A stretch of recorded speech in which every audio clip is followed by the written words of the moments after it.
the Philippines, was ruled by Spain for 300 years. And in the history of the Philippines, they came from King Philip II of Spain. That's what it is, the Philippines. Yeah. Okay? And most of our names, we have about 30% Spanish as far as our language is concerned. And most of our names are in Spanish. Yeah. Yes, sir. Frank, you had mentioned that you left the military in '47. And how about you, Paul? Did you remain in the military after your time in the Philippines? Or? Well, I remained in the reserve when I get back to the States, and remained in the reserve, yes. And where are you both from? Well, he's from Colorado and I'm from Texas originally, but I'm from South Carolina now. Okay. Okay. Thanks. I got these two gentlemen because Frank wrote me an email, and I invited them to come over for the reunion. So really, thank you so much, Frank and Paul, to come over. And the other gentleman who was a criminal, who was he? He's not here. The two others that were members of our own You were a staff. colonel. Oh, Paul Fleming is a colonel in the U.S. Army Reserve. There we go. So you said lieutenant, so you retired from, lieutenant. He is a colonel, full colonel. Okay. Yes, sir. Okay, anybody else have a question? Cecilia, up there in the back. Mr. Bagley, were you affected by the Second Precision Act, being a new Philippine Scouts? Second Precision Second recession. Act. The second recession. I probably was, but I was in the Army, and so it didn't really bother me. I mean, I didn't really know what was going on because I was well fixed. Oh, so you enlisted with the U.S. Army? Yeah, You did? yes. Okay. When I got out of the Scouts, I joined the U.S. Army and stayed for 30 years. Right. And so when they started talking about recession and all back pain, all that stuff, why it just went over my head because I was well taken care of. The U.S. government is already taking care of me. So when I retired, it was the same thing. I was all set. But then when this other thing came on, why sure I put my papers in. I got my money. Okay. Anybody else have a question? It's 12, almost 12:30, I think, 12, Yeah. 12:24. 12:27. So if there's no other questions, we'll be back here. Oh, there's a back. Yeah. If I visit Bataan or Corregidor now, what do I see? Is there a museum or? We were there 2 years ago. We have a reunion of the Philippine Scouts reunion in the Philippines. And we toured the whole country with the battlefields in Bataan. You will see some of them. But here's the guy that was there. Would you come down here? He'll tell you more because he is really involved with us. And in fact, we missed his presentation because he was still in the airplane. That's Victor Verano. He's always going to the Philippines. And as far as I know, he knows most of that. Good guy. Yeah, we still have family in the Philippines, so we come home every couple of years, and I usually try to squeeze a day or two to go to Bataan, hike the battlefields, because I read a lot about it, and I gotta see the places. Some of the battlefields are still pretty much the same. Maybe there are farmlands now, but some of them have houses, but actually, I wonder if I can squeeze in later this afternoon after all the presentations. I'll try to squeeze you probably between 3:30 Okay. and 4. Is that okay with you? Yes, that's Yeah, perfect. 30 minutes Oh, because good. we have Yeah. our dinner starts at 6 o'clock. So if anybody is interested, I will squeeze up. Oh, okay. Randy Olson, you better come and see at 3 o'clock to 3:30 is Randy Olson's son, the son of Colonel Olson, will be here to make his presentation. And right after Randy Olson, from 3:30 to 4, I'll have Victor Verano show that. Is that okay with you? 30 minutes, sir? That's perfect. Yeah, Victor, he looks sharp, and he's a Philippine Scout. Yeah, he looks sharp. Right.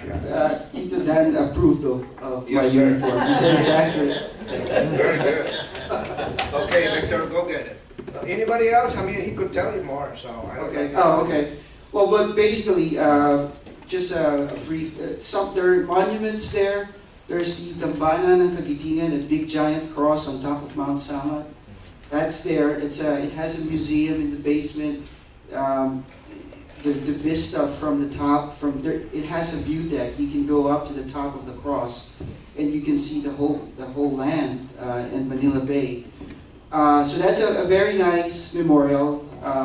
But pretty much all of Bataan was a battlefield. So eventually, a lot of the area are suburban or farmlands. But we usually hike to specific battlefields that we know of, and just look around just to see the terrain, how it was. Of course, it doesn't look very much the same anymore, but I mean, if there are no structures around, it's still there. There's the battlefield. Actually, in my presentation later, I'll show you some of the relics we picked up on the ground. Shell casings, shrapnel, boot, like a part of a boot. So yeah, it's all kinds, because it's a big place. There are monuments, there are markers, there are museums, but pretty much most of the area is farmlands and forests and woods. So Yes, that's it. Victor? Um, No, I was going to say, being as visual a person as I'm sure you are, you can probably, in your own sense, visualize some of what might have taken place there. where And other that's what I people do. wouldn't. That's what I do. Yeah, Like, would I you- read all about it in the books. Yeah. I talk to the veterans, and then I go to the place. And really, you can really take in a lot more than the average person. Absolutely. Yeah. For the Longas Kawain, we had to hike there we ran out of water. It was tough just to get there, but it was worth it, because nobody goes there, and you can pick up shell casings, 30-06. My goodness, well, So, 30-06. Okay. Well, So you talked, it sounds like you were hiking the wilderness, and I don't know if there's a structured tour. Yes. Oh, You know, I have senior citizen family members that may not be equipped to hike in the wilderness. well, it depends on the place that you want to visit. There are very road accessible areas, and there are places that you have to hike. So it depends on the battlefield. Did you self-guide yourself, or did you? Yes, Google Maps, Google, from the books, actually part of my presentation later is, for the last couple of times, we've been trying to find the exact location of the 88 Field Artillery Batteries in Laya, in Kulis. And in 2010, I thought I found it, but apparently I was about 1 or 2 kilometers off.